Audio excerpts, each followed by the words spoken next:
Welcome back to Gear Up Windows YouTube channel.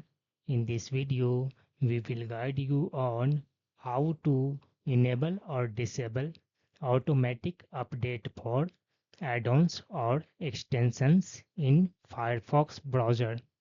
To enable or disable automatic update for add-ons in Firefox browser, first open Firefox browser.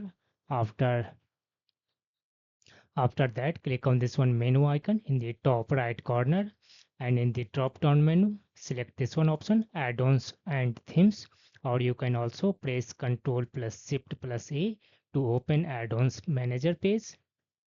After this, beside manage your extensions, click on this one gear icon, and here to enable update add-ons automatically, check this one option, and in case you want to disable automatic update for add-ons, just uncheck this one option.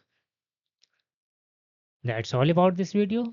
If you are new to our channel Gear Up Windows, kindly subscribe it, and if you love this video, press thumbs up. Bye bye.